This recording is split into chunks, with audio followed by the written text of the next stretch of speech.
Kalyani from మియాల్గడ. ఆషాఢ మాసం వచ్చింది అంటే ఆడవారికి గోరింటాకు పండగ వచ్చినట్టే. ఆషాఢ మాసంలో గోరింటాకు పెట్టుకోవడం అనేది మనకి ఎప్పటి నుంచో ఆచారంగా వస్తుంది. గౌరీ ఇంటి ఆకే గోరింటాకుగా మారిందంట. ఇక మన ఆచారాలుగా సాంప్రదాయాలుగా ఉన్న ప్రతి ఒక్క విషయం వెనుక ఏదో ఒక సైంటిఫిక్ రీజన్ ఖచ్చితంగా ఉంటుంది అని నేను గట్టిగా నమ్ముతా. ఆ సైంటిఫిక్ రీజన్ గురించి మీకు చెప్పే ముందు అసలు ఆ గోరింటాకు ఎలా ప్రిపేర్ చేసుకోవాలో మీకు చూపిస్తా. వీడియోని ఎండ్ వరకు చూడండి. గోరింటాకు ప్రిపరేషన్ కి పెద్దగా ఇంగ్రీడియంట్స్ ఏం పట్టవు. ఫస్ట్ కొంచెం చింతపండు తీసుకొని అందులో గింజలు తీసేసి చింతపండులో వాటర్ పోసి నానబెట్టి ఉంచుకోండి. ఆ తర్వాత గోరింటాకు తీసుకొని చెత్త చెదారం లేకుండా నీట్ గా వాష్ చేసి పెట్టుకోండి.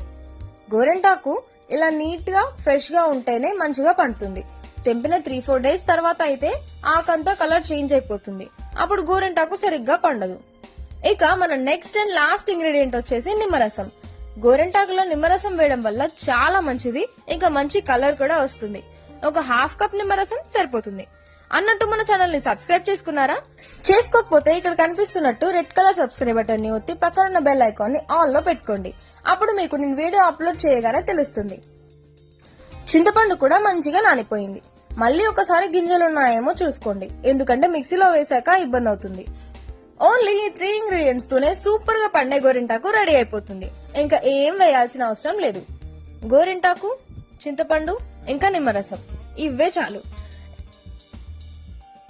ఇంకా మిక్సీ గిన్నె తీసుకొని అందులో గోరింటాకు కొంచెం కొంచెంగా వేసుకొని కొంచెం నిమ్మరసం ఇంకా మనం నానబెట్టిన చింతపండు వేసుకోవాలి. గోరింటాకులో వాటర్ కి బదులు మనం చింతపండును నానబెట్టిన వాటర్ ని వేసుకొని మిక్సీ పట్టుకోవాలి. ఆకు ఎక్కువగా ఉంటే కొంచెం కొంచెంగా వేసుకొని 2 సార్లు పట్టుకోండి. మర్చిపోయా, గోరింటాకు వెనుక ఉన్న సైంటిఫిక్ రీజన్ గురించి చెప్తా అన్నా కదా. అది ఏంటంటే ఆషాఢ మాసం టైంలో అప్పుడప్పుడే వర్షాలు స్టార్ట్ అవుతుంటాయి. అప్పుడు స్కిన్ కి సంబంధించి చాలా ప్రాబ్లమ్స్ వస్తాయి. గోరింటాకులో ఉన్న మెడిసినల్ ప్రాపర్టీస్ వల్ల స్కిన్ ప్రాబ్లమ్స్ రాకుండా ఉంటాయంట. ఇంకా గోరింటాకు పెట్టుకోవడం వల్ల ఇమ్యూనిటీ పవర్ కూడా పెరుగుతుందంట. అంతేకాకుండా ఆడవారి అరచేతిలో గర్భాశయ నాడులు ఉంటాయంట. ఆ నాడుల్లో నుంచి వేడిని గ్రహించి హెల్దీగా ఉండేలా చేస్తుంది అంట. ఇవన్నీ పక్కకి పెడితే ఆడవారి చేతికి గోరింటాకు చూడడానికి చాలా అందంగా ఉంటుంది. మన గోరింటాకు రెడీ అయిపోయింది. గోరింటాకు ఇలా మెత్తగా మిక్సీలో పట్టుకోవాలి. ఇక నేను మమ్మీకి పెట్టి నేను కూడా పెట్టేసుకున్నా. గోరింటాకు ఎర్రగా పండితే ఎర్రటి మొగుడు వస్తాడంట. మరి మీకెలా పండింది నాకు కామెంట్స్ లో చెప్పండి. ఉంటా మరి, బాయ్ బాయ్.